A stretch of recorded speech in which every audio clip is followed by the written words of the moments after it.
Salut tout le monde, j'espère que vous allez tous très bien. Est-ce que tout le monde m'entend bien déjà la première? Ça sera pas mal. Et après, est-ce que vous entendrez bien sûr Alexandre? On va parler de lui, on va parler de Gonzalo Ramos, bien évidemment, etc. Est-ce que vous m'entendez déjà, les gars? Est-ce que tout le monde m'entend? Est-ce que ça va? Oui. Est-ce que tu peux parler, Alexandre, vite fait? Bonsoir à tous, content d'être là et merci pour l'invitation. Bah, de rien, et merci à toi d'avoir accepté l'invitation surtout. Est-ce que vous l'entendez bien? Est-ce que vous l'entendez bien? Est-ce que vous l'avez entendu?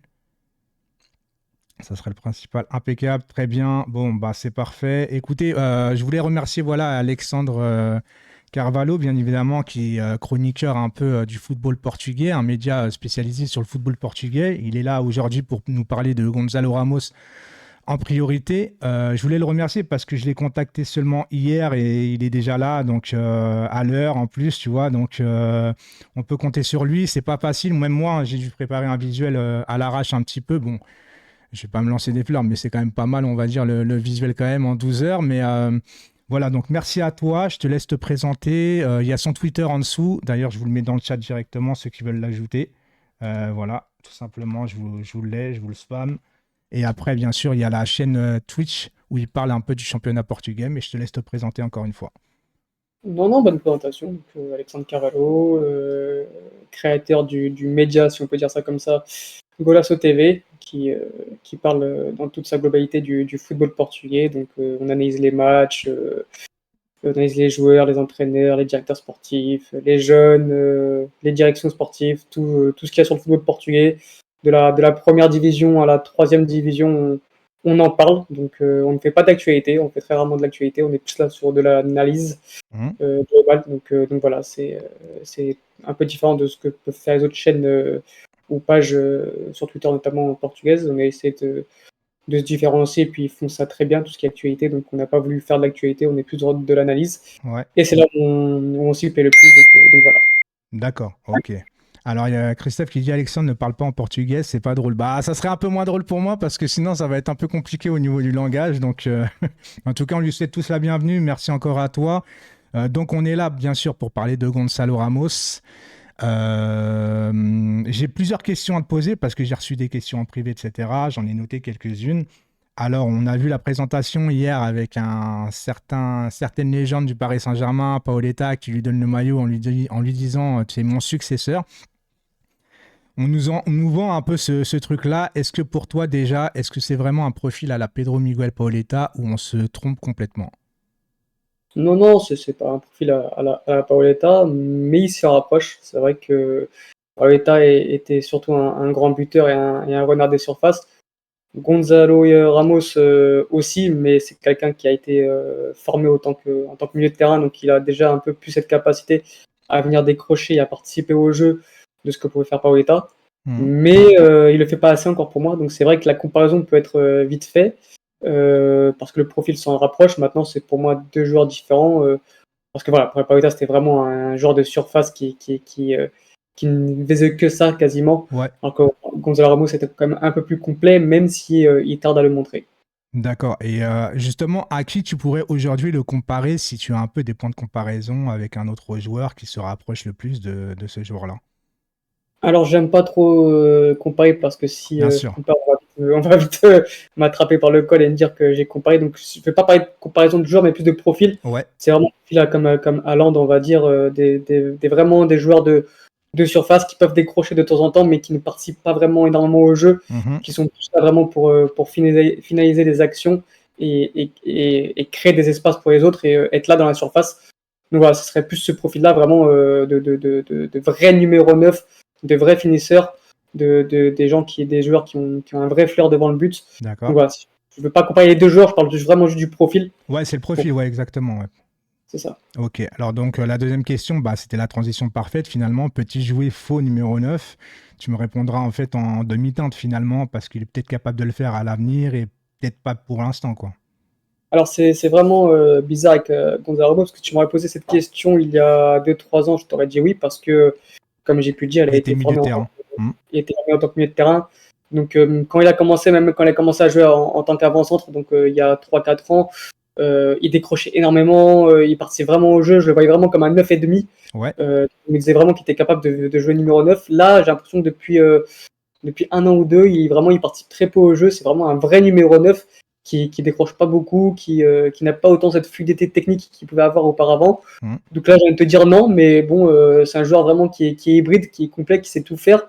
Donc, je sais pas, j'ai l'impression que tout dépendra de ce que le coach lui demande. Ouais. Parce que quand on est arrivé en équipe première, l'entraîneur lui a demandé limite d'être numéro 8 sans ballon et vraiment se mettre en tant que deuxième attaquant Mhm. avec à côté de Darwin Nunez. Et cette année, il était vraiment en tant que vraiment numéro 9, seul attaquant. Donc, tout dépendra de ce que demande Luis Enrique, mais je pense qu'il en est capable parce qu'il l'a déjà montré auparavant. Ouais, cette question, elle était juste pour moi parce qu'en fait, Luis Enrique, on connaît que c'est un peu le 4-3-3, tu vois, possession de balle, etc., avec des ailiers déjà qui provoquent beaucoup, des attaquants d'intérieur. Et justement, moi, le souvenir que j'ai de Luis Enrique, il adore ce profil de faux numéro 9 de base. Et c'est pour ça que je me disais, est-ce qu'il va vraiment lui demander de jouer comme à Benfica finalement, ou plutôt s'adapter à la tactique du PSG. Surtout que moi, quand j'ai vu un peu les images de Gonzalo Ramos, je le trouve très habile avec le ballon quand même. Bon, il n'est pas très grand. Enfin, dans le monde du foot, il n'est pas 1m85, c'est pas forcément grand. Pour moi, c'est grand. Je le regarde de haut. Mais 1m85, je le trouve assez mobile en vérité. Et je trouvais qu'il pouvait se rapprocher franchement d'un faux numéro 9. Après, c'est vrai qu'on verra avec Luis Enrique. Mais en tout cas, c'est comme ça que je le voyais. Tout dépendra des matchs aussi. Je pense que si on a affaire à des blocs très bas, bah, ça sera compliqué du sens où il n'y aura pas beaucoup d'espace. Donc pour venir décrocher Ouais. et apporter encore plus de densité à l'intérieur du jeu, ça n'aura pas de sens. Je pense que vraiment il occupera la surface adverse Mhm. face à des blocs très bas. En Ligue des Champions, quand les blocs seront un peu plus hauts, quand il y aura un peu plus d'espace, peut-être que là on lui demandera de venir décrocher pour créer des espaces et pour participer un peu plus au jeu. Tout dépendra des blocs qu'il y aura en face, mais Mhm. je pense que oui, je pense qu'il en est capable. Ouais, ok. Bah, n'hésitez pas dans le chat après de mettre des questions, hein. Je vous lirai après. Là, j'ai noté quelques questions et après, on passera au chat, bien évidemment. Est-ce que pour toi, est-ce que c'est trop tôt pour lui de rejoindre le PSG quand la question a été posée? Je me demande, enfin, je suppose qu'il dit par rapport à son expérience de grand club, la pression médiatique, il a 22 ans, la pression du transfert, même si c'est pas de sa faute, hein, ça n'a rien à voir avec lui, ce transfert de 80 millions d'euros. Est-ce que déjà pour toi, le prix est juste? Est-ce que pour toi maintenant, c'est les prix des marchés qui ont un peu évolué, et puis il y a peu de numéro 9, donc les 80 millions se justifient? Voilà. J'ai plusieurs questions en une en fait. Alors pour moi, ça aurait été 80 millions secs, je n'aurais pas voulu, parce que pour moi, Ouais. il vaut absolument pas 80 millions. Alors oui, je sais, c'est le prix du marché, oui, attaquant, etc. Donc évidemment, il ne faut pas non plus surpayer tous les joueurs. Mhm. Je pense que c'est important pour le PSG de réduire un peu plus les prix et de montrer que on n'est plus des pigeons comme on pouvait être auparavant. Donc 80 millions secs, je t'aurais dit non. Ouais. Ça aurait été beaucoup trop élevé pour lui. 65 millions plus 15, c'est déjà un peu plus raisonnable. Moi, je pars vraiment sur 65 millions parce qu'on ne connaît pas encore les bonus. Ouais. Donc pour 65 millions, en plus, c'est un prêt avec option d'achat obligatoire. Ça veut dire que ce sera vraiment sur exercice Je le 2024-2025. répète que le PSG dépense normalement apparemment 20 millions d'euros cette année, et déductible de l'année prochaine. Apparemment, l'année prochaine, ça serait 45 plus 15 s'il y a les bonus. Après, c'est vrai que moi, les bonus, je me méfie un petit peu parce que généralement, entre guillemets, les bonus, tu sais que c'est pour étaler le paiement et que généralement, les bonus, ils sont effectués quand même. Donc, on verra ce que c'est les bonus. Mais bon, si c'est un bonus de genre, le PSG finit quatrième, on lui donne pas les 15, tu sais très bien que ça va y arriver, quoi. Donc, mais voilà, Ça, 65, ouais, ça vaut, pour toi, c'est bon. oui, voilà, j'attends de voir les bonus. Si c'est vraiment 80 millions, si c'est facilement atteignable, ça sera un peu plus compliqué. Mais on va dire que si, je sais pas, s'il fait une grosse saison, cette saison, bah, plus personne parlera des 15 millions en fait. Donc, c'est pour ça, voilà, je suis content de la négociation. 65 millions maintenant, 20 millions maintenant, 45 plus tard. 80 millions fixes, j'aurais tiqué, mais Ouais. là, non, là, je suis assez content de la négociation parce que ça reste un joueur de 22 ans, prometteur, international portugais. Marché des numéros 9, il n'y en a plus beaucoup, alors que la demande, il y en a énormément. Mhm. Donc, c'est l'offre et la demande, tout Ouais, c'est simplement. l'offre et la demande, ouais, exactement. Donc non, je suis pas mécontent de cette négociation. Est-ce que, voilà, pour toi, de haut de ces 22 ans, c'est un solide mentalement? Est-ce que tu penses que, forcément, quand je dis ça, je ne veux pas rabaisser Benfica, loin de là d'ailleurs, c'est juste que Benfica, tu as un peu plus de temps pour travailler, tu es un peu plus tranquille pour travailler. Au PSG, il y a cette pression du résultat, cette pression médiatique tout de suite, etc. Il suffit qu'il fasse 3-4 mauvais matchs pour que les supporters le prennent en grippe. On sait comment que ça se passe au PSG. Est-ce que pour toi, à 22 ans, justement, et j'ai l'impression qu'on va lui donner les clés de l'attaque, finalement, Parce que je vois pas du tout en payant un mec 65 millions, en faire venir un Harry Kane derrière, ça a pour moi aucun sens. Donc pour moi, il va finir titulaire. Est-ce que pour toi, à 22 ans, ça peut être un frein pour lui et pour le PSG du coup? Bah, la question que tu m'as posée tout à l'heure, c'est est-ce qu'il est prêt, est-ce qu'il n'est pas arrivé trop tôt au PSG? Hmm. Pour moi, je pense que oui. Je pense que finalement, quand tu regardes bien, la saison dernière, il te fait 46 matchs environ, mais finalement, il commence la saison en A qu'à partir de décembre, novembre, à partir du moment où Jorge Jesus quitte l'équipe première. Il fait toute la deuxième partie de saison, on va dire, mais dans un poste, dans un rôle plutôt hybride où, comme j'ai pu le dire, il était deuxième attaquant Hmm. avec ballon et milieu de terrain sans ballon, où vraiment, j'ai pas l'impression qu'il soit vraiment épanoui dans ce style de jeu-là. Ouais. Finalement, c'était vraiment sa première saison en tant que titulaire au poste de numéro 9 à Benfica. Donc, au final, il a vraiment qu'une saison complète dans le monde professionnel, enfin dans le monde du haut niveau, tout simplement. Et pour moi, tu peux pas être prêt à jouer au PSG quand tu as fait qu'une seule saison. On a vu avec plein de joueurs qui se sont cassés les dents comme ça, donc c'est ce qui me fait un peu peur. Hmm. C'est il a qu'une seule saison dans les jambes, donc pour moi, je sais pas s'il est encore prêt tout de suite, je pense pas. Et comme tu l'as dit, les supporters du PSG ne vont pas lui laisser du temps parce qu'il y a le prix du transfert, il y a cette attente aussi. Ça fait très longtemps Ouais, que le PSG n'a pas un numéro 9, même s'il y a eu Icardi, exactement. mais malheureusement, ça s'est mal fini. J'ai peur pour lui parce que là, il était dans son cocon familial, formé au club, des supporters qu'il adore. Il a réalisé une saison plutôt moyenne parce que au niveau des stats, c'était très bon. Ça n'y a rien à dire là-dessus parce qu'en plus, il a 27 buts en 47 matchs, mais il tirait pas les pénaltys, Ouais. donc ça reste très satisfaisant. Mais dans le jeu, c'était parfois très compliqué. Moi, sur 9-10 mois de compétition, il a vraiment 2 mois où il est très bon dans le jeu, donc ça fait pas beaucoup. Mais les supporters de Benfica, c'est un peu, voilà, c'est le bébé du club, formé au club, donc Ouais, ils ont ouais. été pris. Personne n'a critiqué à part nous dans Golasso où on s'était dit que dans le jeu c'était trop insuffisant. Personne ne l'a remis en question. La presse a été très gentille, l'entraîneur, tout le monde lui a fait confiance. Au PSG, ce ne sera pas le cas. On sait que s'il fait 3-4 mauvais matchs de suite et qu'il ne marque pas, ça va commencer à lui Hmm. tomber dessus. Donc, c'est ce qui me fait peur. C'est là où je l'attends au tournant. Je ne sais pas comment il va réagir à ce genre de situation. Par contre, ce que je sais, c'est qu'il résiste bien à la pression parce que premier match avec Benfica en équipe première, il rentre, premier ballon, but, et Hmm. deuxième ballon, donc doublé en 5 minutes pour son premier match avec l'équipe première où il rentre. Donc ça montre comme quoi la pression pour lui, il n'y a pas de souci. Et au Portugal, on l'a tous vu lors de la Coupe du Monde, Ouais. premier match titulaire en Coupe du Monde avec le Portugal, triplé. Donc ça, quand j'ai pas de souci pour ça, je pense qu'il va très vite s'adapter. La pression du début ne va pas lui marcher dessus, on va dire. Ouais. Par contre, si ça se passe mal, je sais pas comment du tout il peut réagir. Ouais, c'est juste ma grande peur en vérité, c'est de le fait de le mettre en fait finalement titulaire tout de suite, de le mettre en peinture tout de suite, tu vois, au Parc des Princes, etc. Alors que pour moi, c'est quand même, comme c'est un jeune, j'ai toujours l'habitude de voir dans des grands clubs un jeune qui arrive, ben, il débute remplaçant, il fait sa place, après on lui fait confiance. C'est pas le même poste, mais genre Kamavinga au Real, on a bien vu qu'ils ont pris du temps avec lui, etc. Alors qu'au PSG, il aurait été titulaire tout de suite. Et on l'aurait cramé, tu vois. Donc c'est juste moi cette peur-là qui fait que aujourd'hui je le vois commencer titulaire parce que je vois pas qui d'autre va prendre sa place aujourd'hui. Peut-être un manque de concurrence derrière, mais bon, ça je lui fais confiance parce que moi la qualité que je lui donne quand même, moi ce qui me rassure c'est qu'il va avoir faim. Il a rien prouvé pour le moment au haut niveau, etc. Donc ça va être un joueur qui va venir au PSG, pas comme les Messi, Neymar et qui ont déjà prouvé ailleurs et qui viennent en tongue un peu au PSG. Lui, il va venir avec cette force, cette rage. Donc, bah, on va espérer pour lui que ça va être top. C'est ça, c'est pas ça qui me fait peur parce que, comme je peux le dire, quand la pression, il a résisté bien. Enfin, c'est pas quelque chose qui joue sur lui, on va dire, parce que voilà, comme j'ai à Benfica, il avait quand même des grosses attentes envers lui, même si c'était sa famille. Ouais, Ça faisait très longtemps, par exemple, qu'à Benfica, il n'y avait pas eu de numéro 9 portugais. d'accord. Donc lui, c'était vraiment, il a su prendre ce rôle à cœur et il a très bien fait. Je pense pas que s'il débute titulaire, il aura de la pression ou quoi. Je pense il va l'accepter. Je Mhm. pense qu'il le fait déjà. Et vraiment, moi, où je l'attends, où vraiment j'ai des doutes, c'est quand ça se passera mal, parce qu'il y a un moment, forcément, dans la saison, où ça va se passer Ouais, mal, je pense. ouais, c'est exactement ça. Ouais. Il va louper des passes, des buts, etc. Quand il va enchaîner les mauvaises prestations, qu'il va pas marquer. On sait comment ça marche nos supporters, etc. Je sais pas comment là il peut réagir. Est-ce qu'il va vraiment se mettre au fond du trou et ne plus se relever, ou bien est-ce qu'il va me montrer une force de caractère que je ne lui connais pas pour Ouais, l'instant? À voir. ok.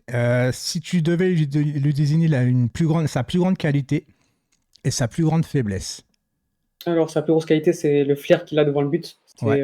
Il a vraiment et même quand il jouait milieu de terrain, justement, c'est pour ça qu'ils l'ont basculé en tant qu'attaquant. Il a vraiment un sens du but phénoménal. Mhm. C'est vraiment quelqu'un qui, voilà, il peut te louper des occasions, mais il va s'ancrer, ça c'est clair et net. Ouais. Parce qu'il va toujours plus vite que le défenseur, il coupe toujours au premier poteau, il est toujours là quand le ballon il traîne. Enfin voilà, c'est vraiment, Il il est a tout le ce temps dans sens. l'anticipation, quoi. Il va, voilà, combien de fois il a obtenu des pénaltys comme ça où il y a un centre et lui il va toujours en avance sur son défenseur. Et le défenseur, il n'a pas le temps de réagir, donc ça fait soit but, soit penalty parce qu'il le touche. Donc voilà, c'est vraiment son flair qu'il a, le flair qu'il a devant le but, qui est très impressionnant. Sa vitesse d'exécution aussi, c'est quelqu'un qui ne se pose pas de questions, Ouais. comme on a pu le faire un peu contre la Suisse. Ça frappe pied gauche en une touche. Voilà, Ouais, c'est il quelqu'un qui. n'hésite pas, quoi. C'est tout de suite, quoi. Voilà, exactement. C'est vraiment un vrai buteur.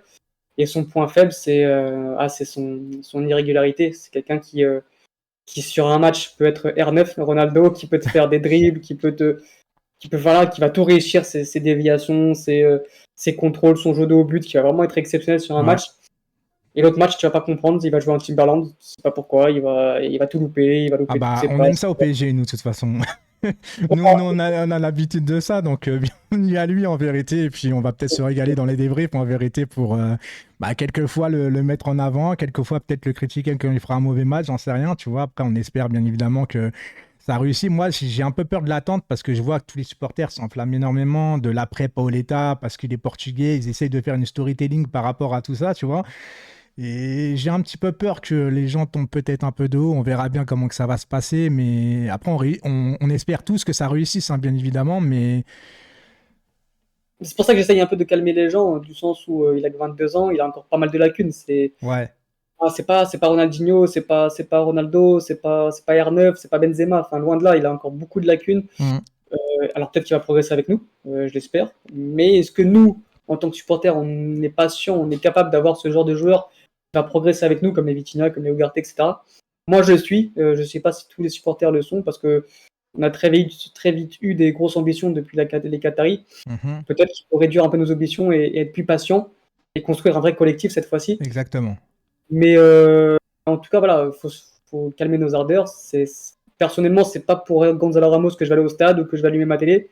C'est Ouais. pas ce genre de son qu'on peut s'attendre à voir. Par contre, c'est un vrai buteur et je pense qu'il marquera des buts, ça, il y a pas de souci. Bah, de toute façon, on en a besoin. Donc, par rapport à son adaptation justement rapide, du fait qu'il y a justement Vitinha, Danilo, Nuno Mendes, bon, Renato Sanchez qui est en partance à l'AS Roma visiblement, ça va quand même l'aider du fait d'avoir des Portugais déjà au club.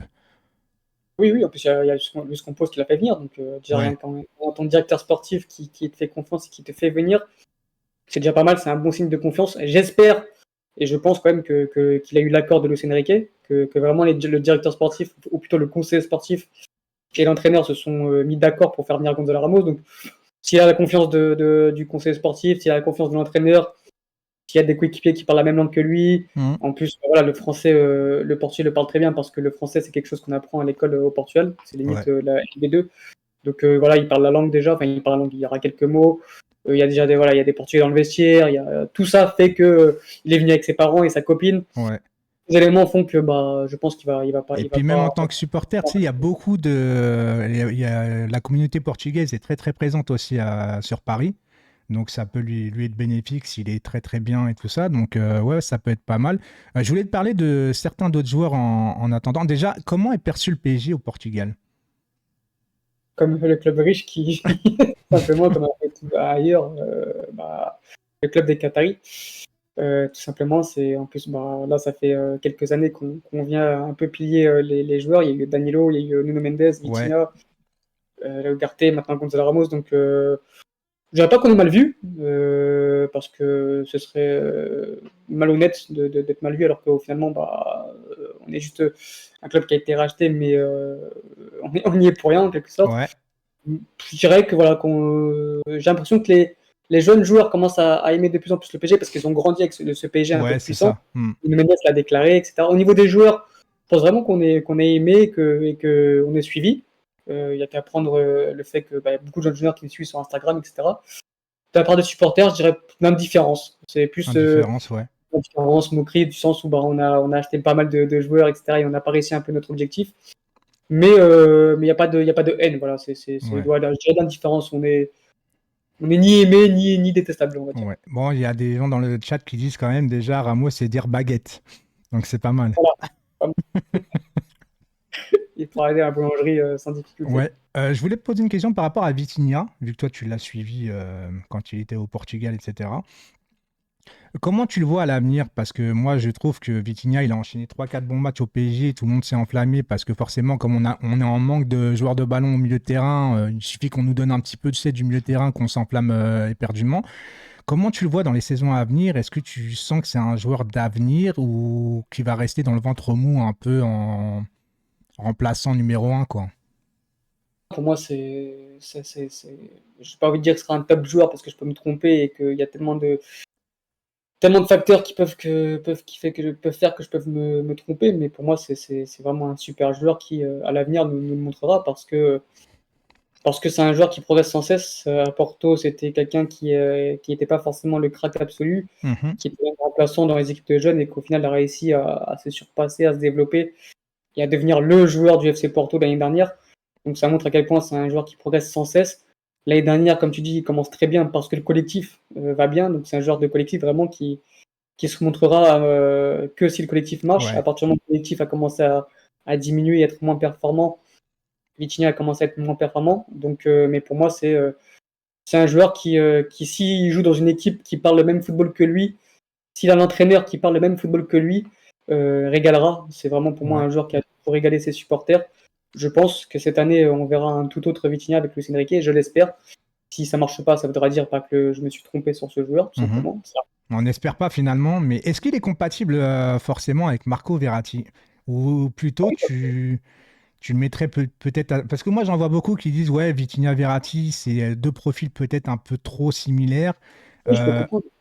Est-ce que Vitinha ne prendrait pas plus tard la place de finalement de Marco Verratti qui se donnerait un peu parce que je trouve Vitinha en fait au PSG malheureusement pour le moment on voit ses qualités mais il est trop hésitant, il joue beaucoup en arrière, il prend pas assez de risques à mon goût alors qu'il a des qualités exceptionnelles, on le voit très bien, notamment les buts qu'il a mis en préparation et tout ça. Il a une très bonne frappe.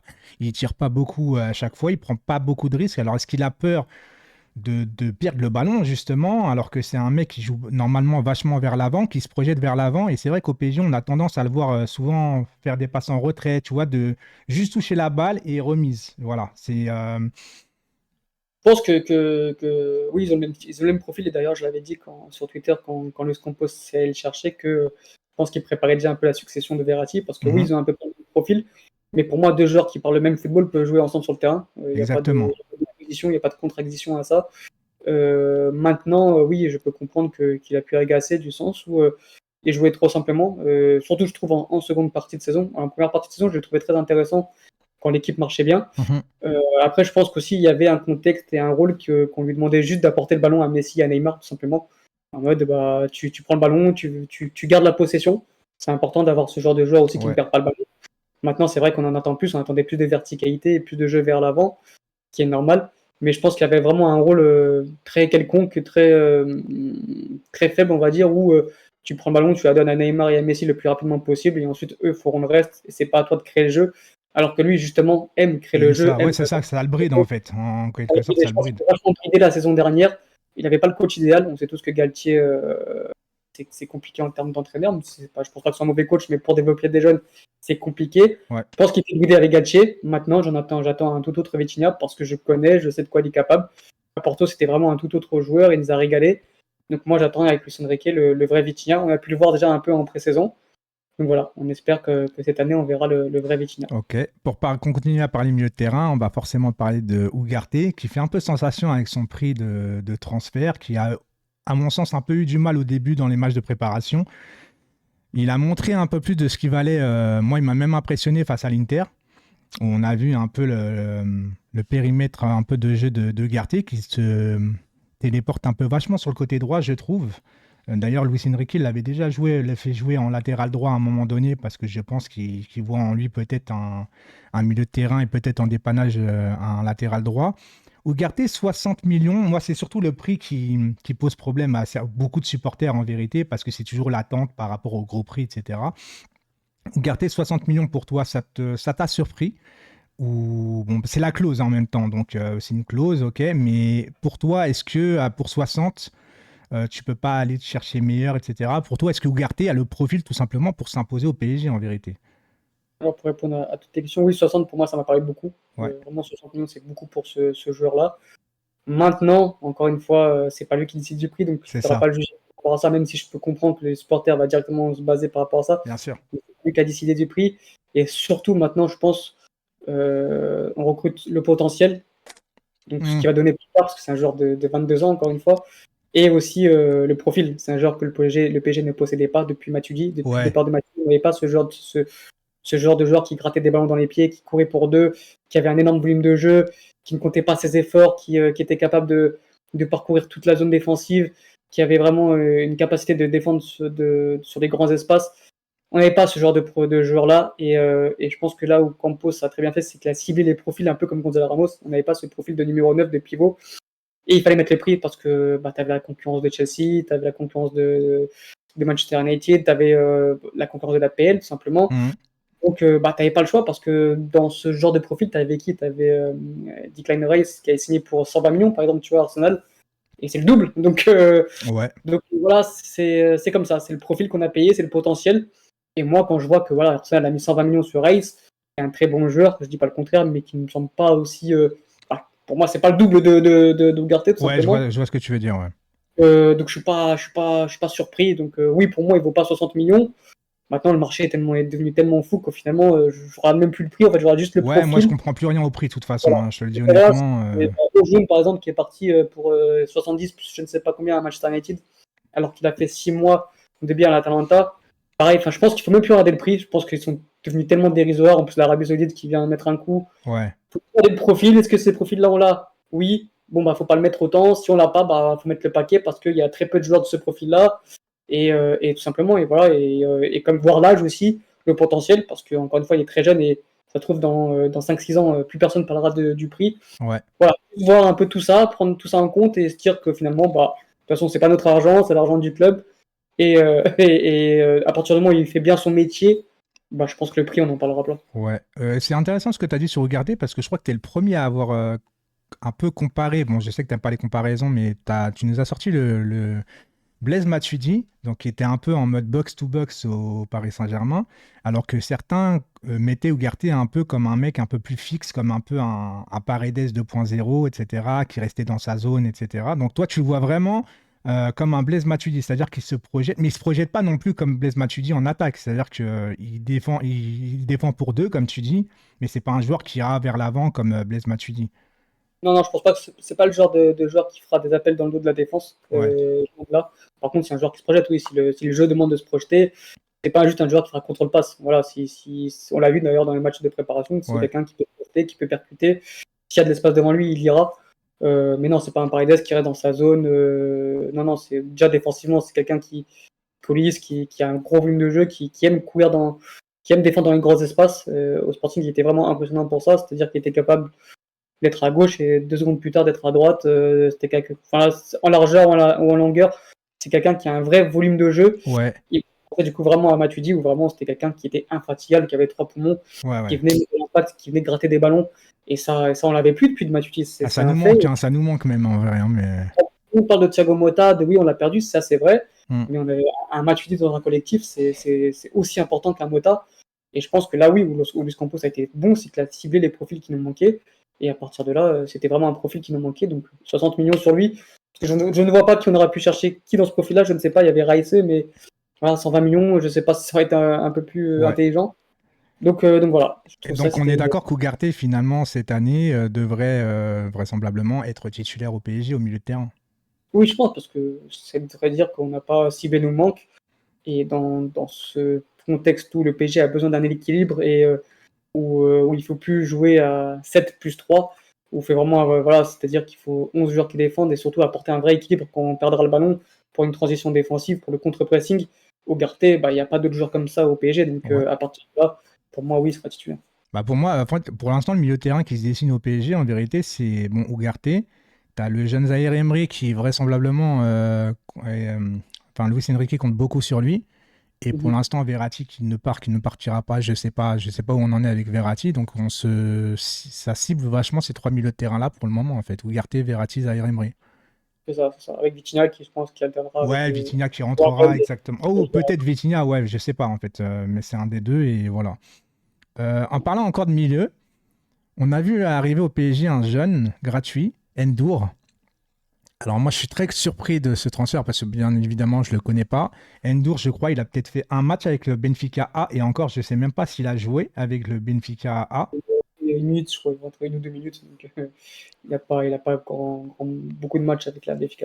Et est-ce que toi, tu as un peu des sons de cloche de son niveau, de ce qui... Enfin, parce que moi, là, pour le coup, je suis vraiment dans l'anonymat complet, tu vois. C'est genre, bon, tu l'as pas acheté, donc finalement, là, c'est un pari potentiel, prime à la signature, on connaît le salaire et tout. Mais est-ce que pour toi, le fait qu'il n'a pas joué en A avec Benfica, c'est déjà un signe de... Parce que Benfica fait confiance quand même à ses jeunes. Donc, Bah, en fait, c'est le contexte aussi qu'il faut prendre, c'est ils l'ont pas fait jouer parce qu'en fait, ils voulaient pas le prolonger, tout simplement. d'accord. Ils voulaient pas prolonger, du coup, pour le punir, un peu comme Diego Moreira, bah, pour le punir, ils l'ont pas fait jouer. Ils l'ont fait juste jouer comme ça 1 minute, en mode, bah, tu vois, on peut te faire jouer quand on veut, mais voilà, ils voulaient pas prolonger, donc à partir de là, ils l'ont mis sur le côté. Mhm. Il y a de ça, mais il n'y a pas que de ça. C'est le niveau aussi, je pense que pour moi, il n'avait pas encore le niveau pour jouer en Liga B-Win, parce que quand il est arrivé à Benfica, il a très vite surpris, parce qu'il avait vraiment une carrure, une dimension physique qui était beaucoup au-dessus des Portugais. Du coup, il a commencé avec les U19, mais il est très vite monté avec l'équipe B. D'ailleurs, c'est le plus jeune joueur du SLB d'avoir joué avec l'équipe B, bien devant Jean-Félix, par exemple. Parce que athlétiquement parlant et physiquement parlant, il était au-dessus. Mhm. Mais il n'a pas progressé comme on le pensait, comme je le voyais. C'est-à-dire que bah, c'est quelqu'un qui a stagné un peu. Et donc, c'est pour ça, je pense aussi, et donc le contexte de la prolongation, plus le niveau de jeu, a fait Ouais, que bah, il n'a pas obtenu du temps de jeu à Benfica. Maintenant, le voir atterrir au PSG, oui, ça me surprend parce que pour moi, il n'aura pas sa place encore au PSG. Mais je trouve que pour le PSG, il y a zéro risque, il vient libre. c'est C'était une ça, opportunité. voilà. Et Voilà. son rôle au milieu de terrain, c'est quoi exactement? Parce que moi, forcément, avec son profil, un peu sa verticalité, sa grandeur, je le verrais très très bien dans un rôle de Sergio Busquets à l'avenir, etc. Forcément, parce que je me dis, bon, il est grand et tout ça, mais visiblement, il jouerait peut-être un peu plus haut sur le terrain, parce que quand il est rentré le premier match, il a fait 2 passes décisives, avec une assez bonne vision de jeu finalement pour sa grandeur, il est quand même technique. Donc tu le vois où au milieu de terrain en vérité? Pour moi, il peut jouer aux 3 postes et c'est pour ça, je pense qu'on l'a pris aussi pour D'accord? dépanner. Enfin, pour moi, je pense qu'on va le prêter, mais s'il devrait rester dans l'effectif, c'est un mec, c'est un couteau suisse qui peut jouer à tous les postes du milieu de terrain. Ça, c'est intéressant. Maintenant, je pense que là où il sera le meilleur, oui, ce sera quand il aura le jeu face à lui, comme tu as dit, un peu dans ce rôle de sentinelle de numéro 6, parce que pour moi, dans les demi-espaces, le jeu est trop resserré, il n'a pas encore cette vivacité pour se retourner, etc. C'est un joueur qui est quand même assez nonchalant, assez lourd, on va dire. Ouais, c'est Dans ça. et donc, pour moi, le voir un peu plus sur le terrain où les espaces se restreignent, où il faut jouer vite, j'ai du mal à le voir là-dedans. Mais il a une telle marge de progression que s'il se développe bien, il pourra jouer là et il sera très complet. Maintenant, pour moi, pour débuter, je pense que ouais, il doit commencer en tant que numéro 6. Mais le problème, c'est que défensivement, il a pas le volume de jeu non plus Ouais, puis avoir- malgré qu'il soit grand, je le trouve pas forcément, je le trouve pas forcément fort physiquement en vérité. Je l'ai vu se faire bouger pas mal de fois le dernier match ou l'avant-dernier match. il est bien formé, mais c'est vrai qu'il a du mal à mettre de l'impact, il a du Ouais, mal à se regarder un peu jouer, il a un peu nonchalant. C'est pour ça que, pour moi, s'il évolue pas, ça restera un bon joueur parce qu'il a vraiment des qualités brutes qui sont intéressantes, mais ce ne sera pas le top player qu'on avait imaginé. ouais. Par contre, s'il progresse bien, oui, c'est parce qu'il a vraiment toutes les qualités, il a vraiment des qualités extraordinaires, mais s'il ne progresse pas, pour moi, je ne le vois pas s'imposer au PSG, on le reprendra, on fera sûrement un bénéfice sur lui. Ouais. C'est pour ça qu'on l'a recruté aussi, parce qu'on a imaginé différentes possibilités. Mais s'il ne progresse pas, oui, il ne jouera pas au PSG. S'il progresse, ça sera un top milieu. Et du coup, pour moi, le PSG fait une bonne affaire parce Ouais, qu'il y parce a. que là, c'est le PSG qui est gagnant de toute façon, à part son salaire, etc. Bon, après, c'est zéro risque. Là, pour le coup, tu peux faire une plus-value pour une fois. Là, Exactement. voilà, c'est ça. On va parler justement, quand on parle de plus-value, etc., et de mercato un petit peu, on va arriver à Campos.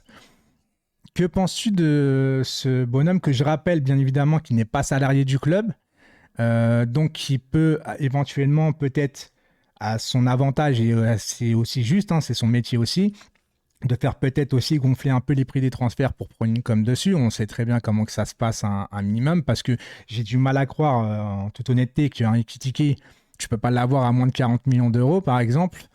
Ça, ce qu'il faut savoir, c'est que moi j'ai eu des échos, Ouais.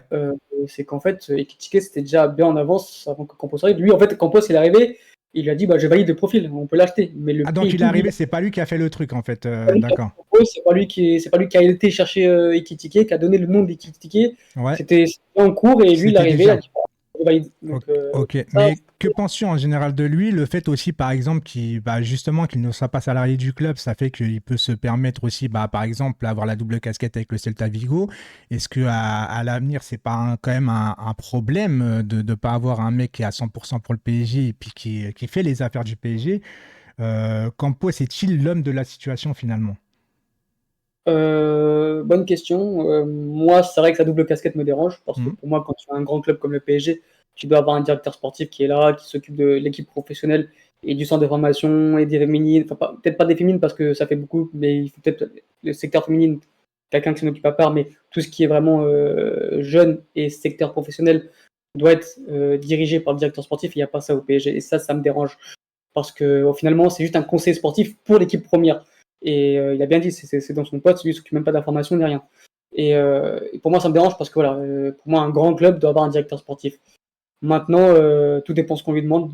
J'ai l'impression qu'on a fait venir Luis Campos, mais qu'il n'y avait pas de projet au départ, juste pour repasser Leonardo.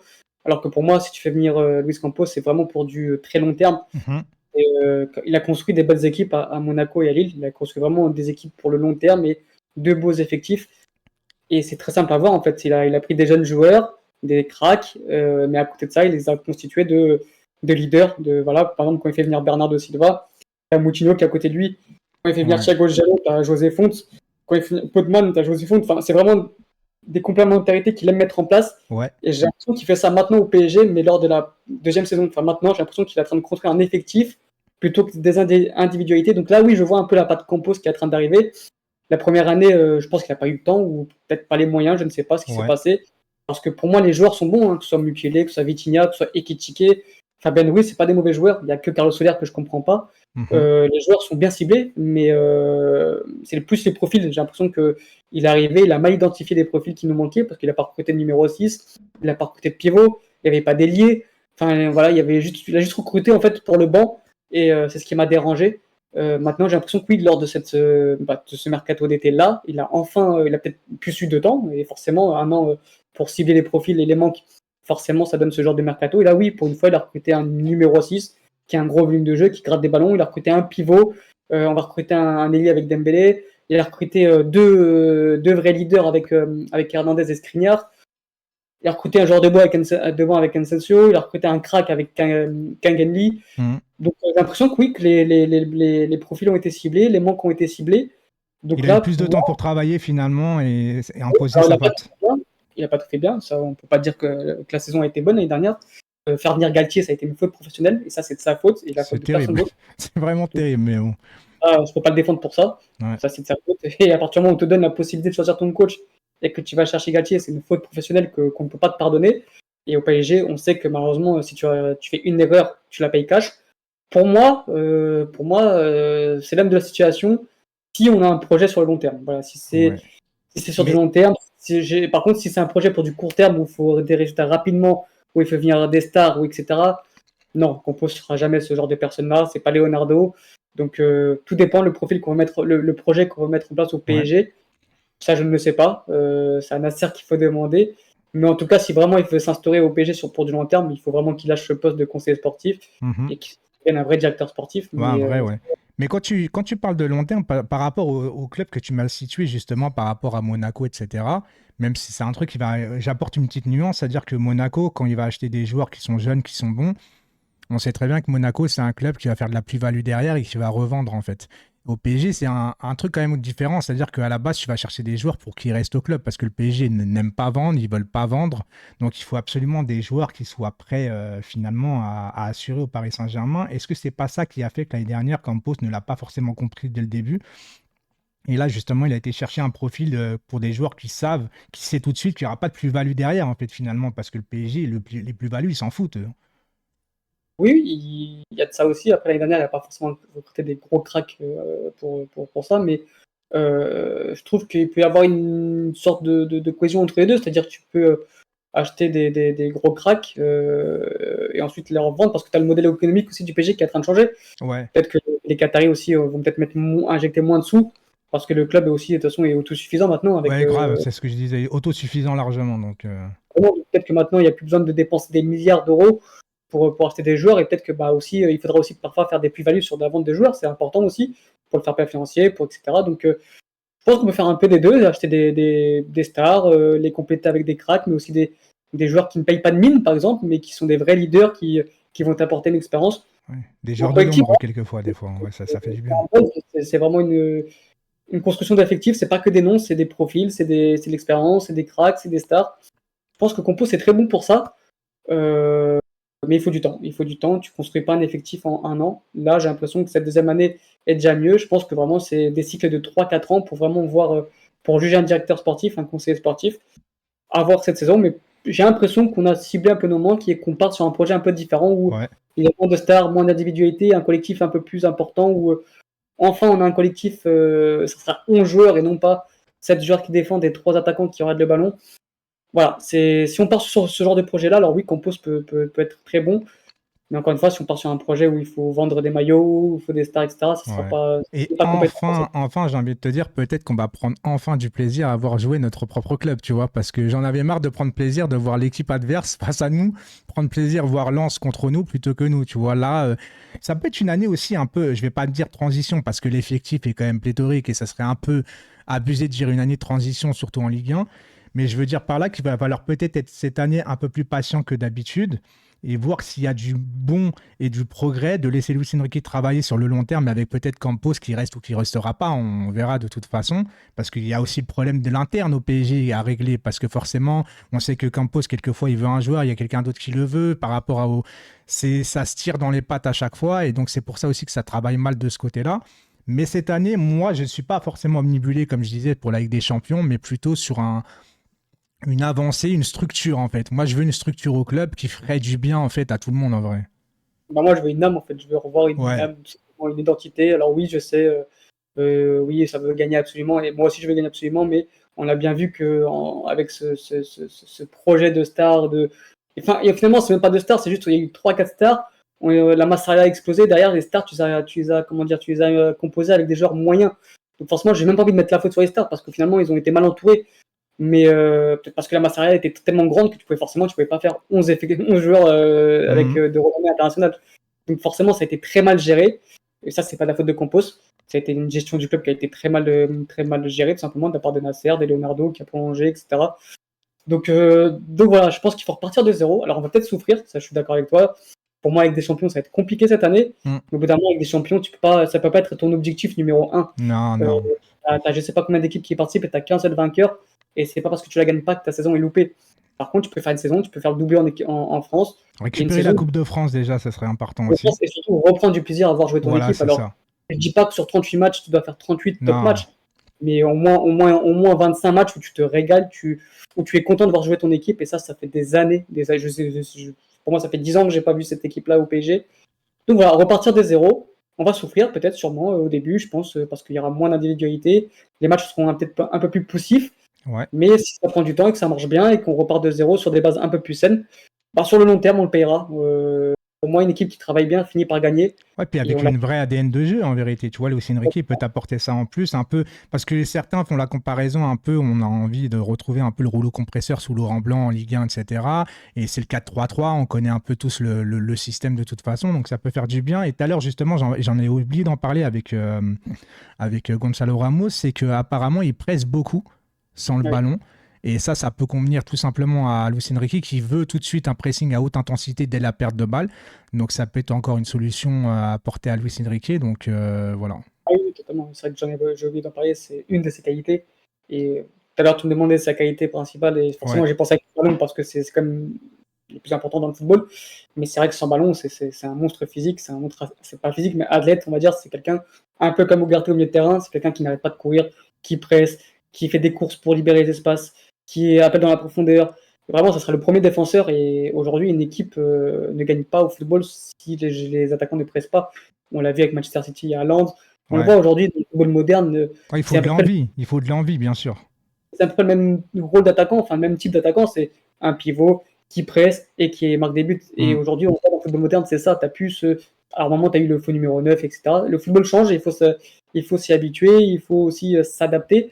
Et c'est là, pour moi, où Campos a été bon ce mercato-là, c'est qu'il a ciblé les profils qui manquaient au PSG pour être performant, tout simplement. J'ai même pas gagné avec des champions, mais juste d'être performant et de retrouver une âme. Et je pense que cette saison, après peut-être je me trompe, hein, mais encore une fois, je pense que Ouais, cette parce saison, qu'on a tendance, nous, à s'enflammer un petit peu à chaque fois, et c'est normal parce qu'on veut y croire, tu vois. Même sous Galtier, je vais pas te mentir, l'année dernière, les 3 premiers matchs, tu vois le PSG quand claque 7 à Lille avec une touche de balle, on marque au bout de 15 secondes, tu dis ça y est, on a tous compris, ça y est, tout le monde va dans le même sens, et puis d'un seul coup, il y a une petite mèche qui va pas, et puis ça dézingue tout, en fait, tu vois. Donc, il faut rien au PSG. parce que la mèche, c'est les individualités, et à partir du moment où les individualités ne sont plus bonnes, bah, si tu n'as pas de Ouais, c'est collectif, bah, ça. forcément, ça ne marchera pas. Là, il faut vraiment créer un collectif, quitte à souffrir au début. Ça, je suis prêt à ça, vraiment, je suis prêt à perdre, à souffrir, Ouais, mais si moi je aussi, vois c'est pareil. perdre, et vraiment créer un vrai collectif où, bah, s'il te manque une individualité, c'est pas grave, parce que c'est le collectif qui sera plus fort. Moi, je prends souvent l'exemple de l'Italie en 2020, 2021, 2020, quand ils gagnent l'Euro.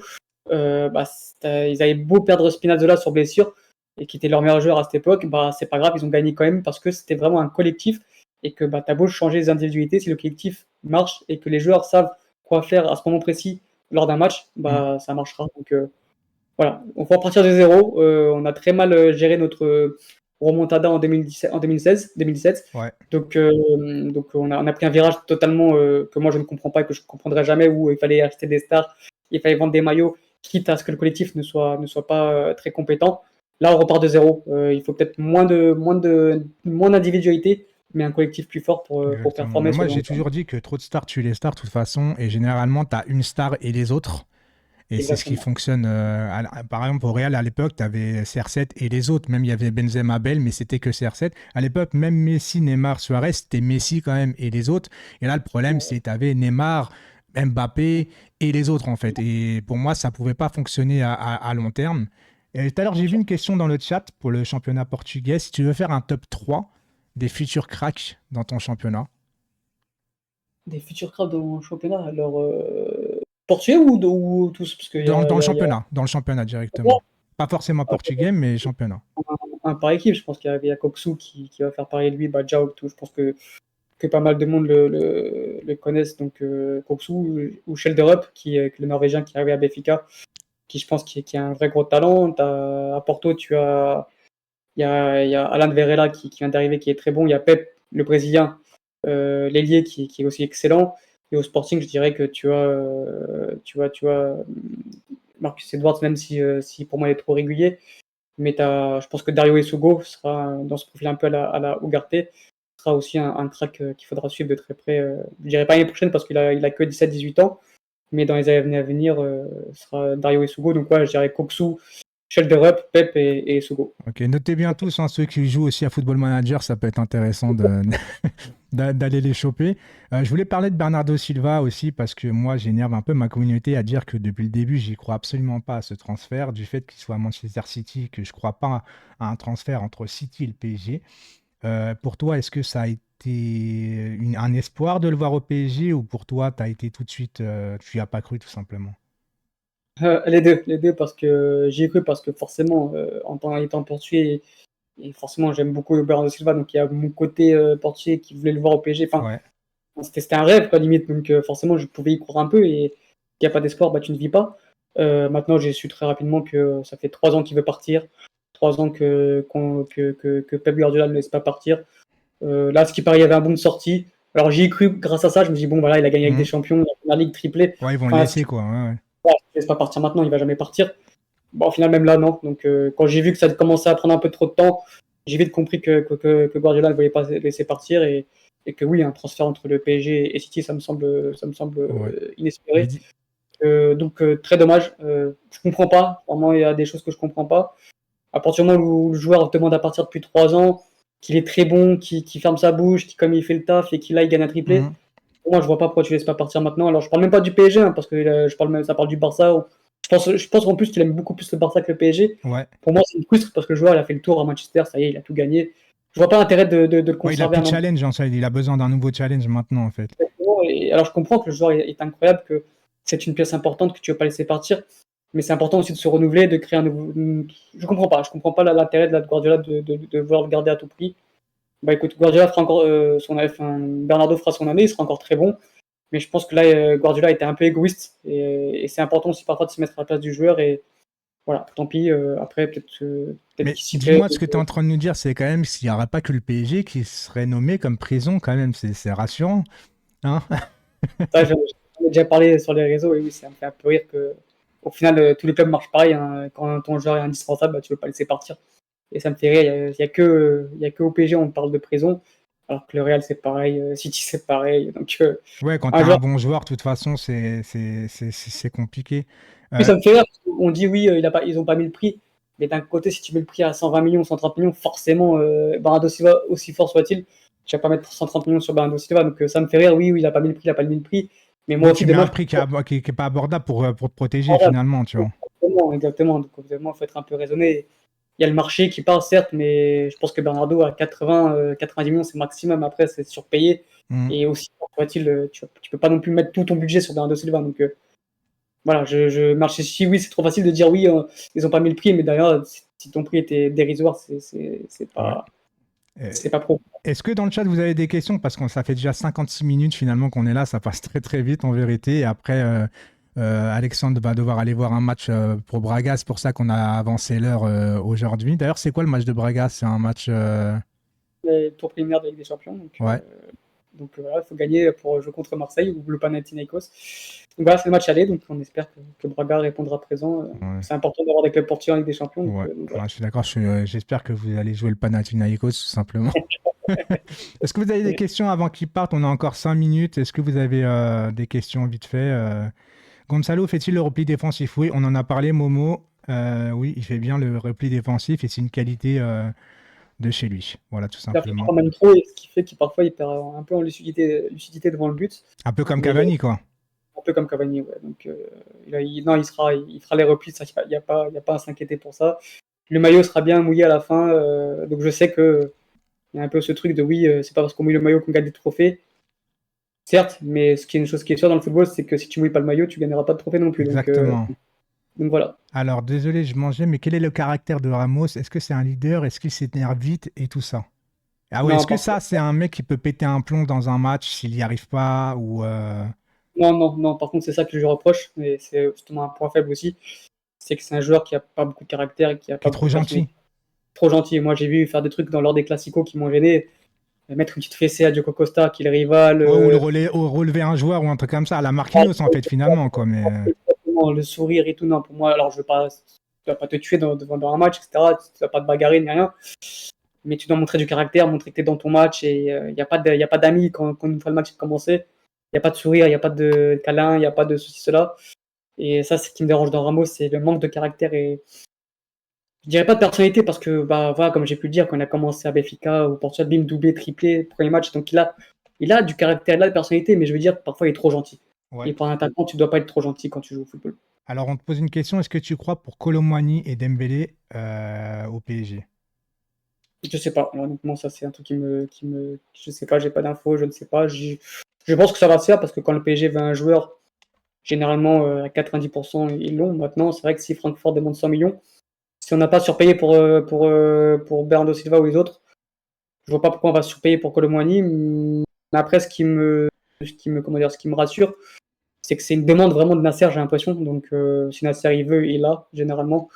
Et donc, je pense qu'il y aura un échange avec Ekitike parce que Francfort a l'air de bien aimer le profil aussi d'Ekitike. Ah, c'est pas bête ça. Hmm. Donc, pour moi, ça va se faire.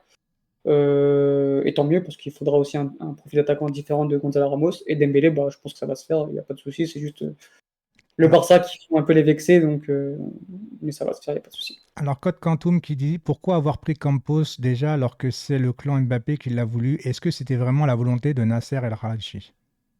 Ça, c'est une belle question et je pense que oui, je pense que c'est Mbappé qui l'a fait venir. Et pour moi, déjà, quand tu viens pas pour les bonnes raisons, Ouais, forcément, ça peut être qu'un échec. C'est pas voulu par le club, c'est pas une demande de Doha ou de Nasser, c'est une demande d'un joueur. Et à partir de là, bah, ça n'a pas de sens. C'est-à-dire que bah, si c'est pas Nasser qui l'a voulu, forcément, au premier coup de moins bien, bah, il faudra une tête de Turc et à partir de là, ce sera Campos qui va gicler, quoi. Donc, à partir du moment où c'est pas une demande de ton club, bah, c'est pas Ouais, viable. ça part pas bien déjà en fait. Je pense qu'on est le seul club au monde à faire ça, c'est-à-dire Ouais. c'est Pokémon Campos. Pareil, moi c'est la première fois que je vois dans un club où il y a 4 décisionnaires, quoi. Enfin, t'as l'émir qui demande ça, t'as Nasser qui veut ça, t'as l'entraîneur qui veut un autre joueur et t'as le directeur sportif ou le conseiller qui Ouais, veut un ça autre travaille joueur. pas main dans les mains, comme main dans la main, comme je dis, et ça peut pas aller à un moment donné. Il faut que tout le monde aille dans le Et- même sens. Et c'est pour ça que, visiblement, depuis à chaque fois, on recommence les mêmes erreurs. C'est parce que, à un moment donné, la seule chose qui change pas au PSG, tu as fait venir plein d'entraîneurs, tu as fait venir plein de joueurs. La seule chose qui change pas, c'est là-haut, en vérité. Et tant que là-haut, ça changera pas, ben, c'est le principal problème pour ma part. Alors, est-ce que maintenant, ça va un peu changer, ils ont un peu compris. Est-ce que Luis Enrique vient dans une forme de on va le laisser travailler parce qu'ils ont un peu la rage aussi que Manchester City ont gagné avec des champions, ils veulent s'aligner là-dessus. Je ne sais pas si c'est aussi un déclic pour le PSG, j'en sais rien, tu vois, mais j'espère en tout cas que si on progresse cette année et qu'on va pas loin avec des champions, qu'ils disent pas on va changer encore d'entraîneur, tu vois, parce que ça serait Le, dommage en fait. le truc, et t'as tout à fait raison, et je suis tout à fait d'accord avec toi, et moi qui est assez incroyable, c'est que c'est le seul club au monde, j'ai l'impression, où j'entends, ouais, c'est Doha qui a choisi.